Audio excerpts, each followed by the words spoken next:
Alright, so one of the biggest questions and or concerns in ecom is what should you do when you're not making any sales. So this video is going to be made to address that. Now I will say before we get into it that this may not be the most, I guess you can say, it's going to be very blunt and straight to the point, so it might not be for the faint of heart.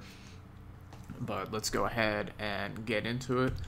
So the first solution would be, if you're not making any sales, to test your checkout process if you haven't done this already. So there could be a kink or a glitch with the checkout process that is keeping people from being able to buy. So just make sure that your checkout process is running smoothly, and you can do this just by going ahead and placing an order from your own store. So this is a pretty simple solution, and most of the time your checkout process is going to be fine, but there is a chance that there could be a kink that's holding it up, so this is definitely the first thing you should always do. And the second thing that you need to do is audit the look of your store. And this is probably the biggest reason that most people don't make sales, and it's just because their stores look like complete crap. So the first thing you need to do is ask yourself honestly, does my store look like complete crap? And if it does, then you're going to need to redesign it and make it look better. So you need to ask yourself, would you buy from your own store? So if you were just a customer and you were going to buy and you were interested in the products you have, would you buy from your store, or would you search for a similar product on another store or maybe on Amazon because the store just doesn't look good, it doesn't look professional? So if you wouldn't buy from your store, why would somebody else? So a couple other things you can do while auditing the look of your store is take a look at your product titles and descriptions. I can't tell you how many people have the default copy and pasted product titles from AliExpress, and I don't know who on earth would buy from a store when the title of a product is 13 words in broken English that doesn't even make sense. So edit your product titles so they aren't default if you haven't, and then the same with the descriptions. I can't tell you how many people have descriptions that's just copy and pasted bullet point features from the AliExpress sales pages, and they've put no effort into writing any unique descriptions or haven't done any branding in the descriptions at all. There's no sales copy, there's nothing, it's just copy and pasted bullet points, and then they wonder why they don't make any sales, and this is why.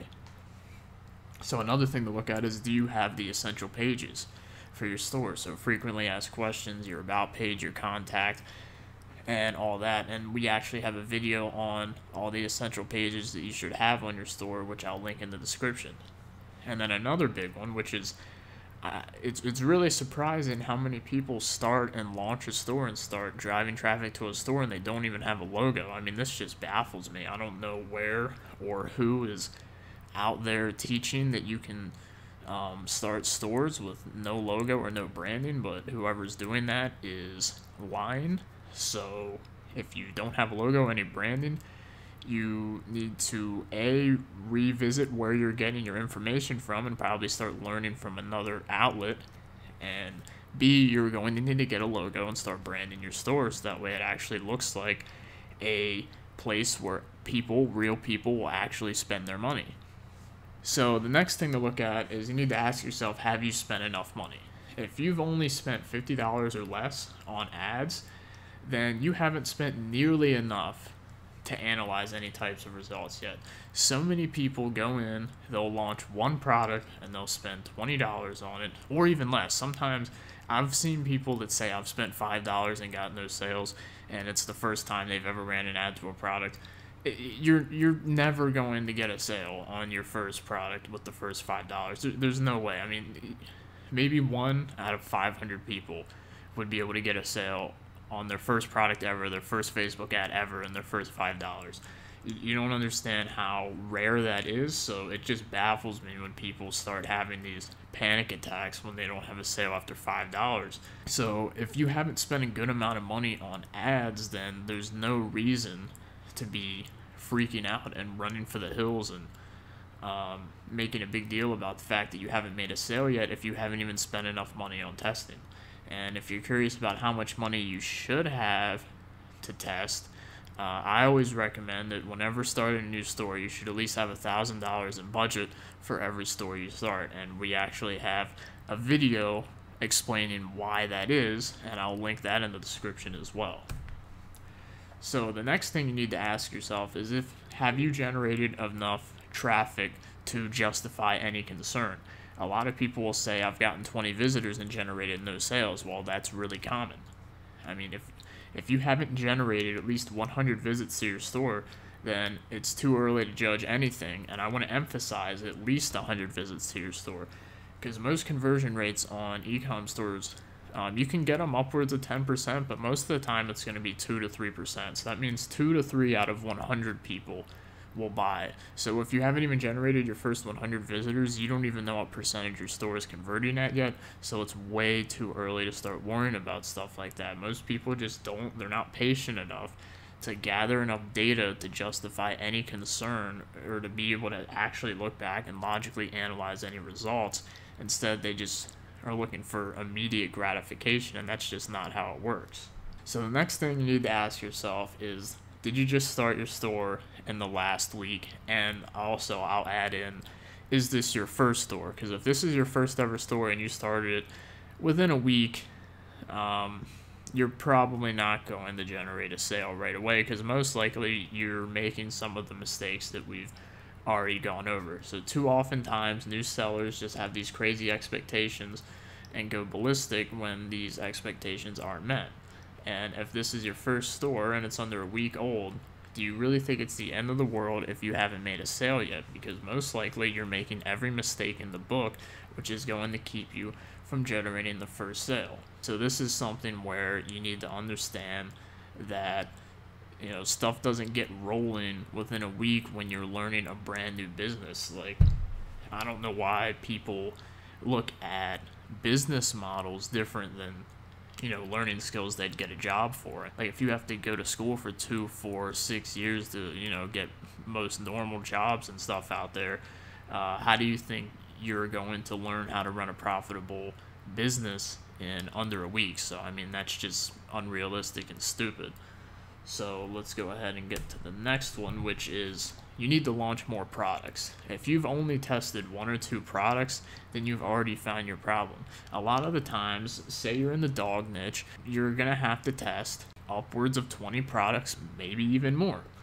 If you've already gone through all the first 5 solutions, and your store looks good, you're spending a sufficient amount of money, you're getting good traffic, and you're still not making sales, then you just need to test new products. Then maybe the products you're currently running traffic to just are bad. And it doesn't mean you have to remove them from the store. You can keep them on there as add-on items for, you know, people that browse your store and stuff, but maybe just stop driving traffic to those products and start testing out new ones. This is another thing that a lot of people do. They think their first product they ever run traffic to is going to be a winner, it's going to make them money, and sometimes, well, the majority of the time, that just isn't the case. You're going to have to test a lot of products. So if one product doesn't work and you know everything else is set up right, your checkout process is good, your store looks good, you spend enough money testing the product, you got enough traffic to the product to justify that it's not getting sales, then test another product. That's all you need to do. Especially if it's in a niche like fishing, dogs, like any niche where you know people are making money, then it's not a question of is the niche wrong, it's the product and the targeting. And speaking of that, we're going to get into solution number 7, which has to do with the targeting, which is testing different ad variations. So you can always, if stuff isn't working out, you can try a different audience within your niche, you can try different ad images, you can try new ad copy, just test out a bunch of different things. And a lot of times, this can lead to better results, especially if you're testing audiences and products. Odds are you're going to get the right combination, and then you're going to find your first winning campaign. So the last solution we're going to go over is the be-all, end-all solution. This is really the only solution you really need, because if you adopt this philosophy, then you're going to passively do all the other things just because this is the way you think about things. So you need to accept the fact that you're not going to get results as fast as quote-unquote gurus or other seasoned sellers. because those type of quick and super profitable results just aren't going to happen until you have a proven track record and a level of experience, so you know exactly what you're doing. So when you launch a store, you know exactly what to do, you know exactly how to test, you know exactly how to scale. And once you know how to do that, then yes, you can produce results faster, but in the beginning you're not going to be able to do that. So the next thing is you need to commit to learning and improving from every single mistake you make. Don't make the same mistake twice. If you start a store and you know that your mistake was you left default titles and product descriptions, don't ever make that same mistake again. So constantly try to focus on improving aspects of your store and your marketing. Even if it's little things, just make sure you're always improving a little thing every single day. And then rather than whining about not getting rich in 1 week, take that energy and direct it towards focusing on improving an aspect of your store. And the next thing is just to test. So you just need to keep testing new products, keep testing new looks of your store, keep testing new descriptions, keep testing new audiences, keep testing new ads. Just keep testing everything until you find something that works.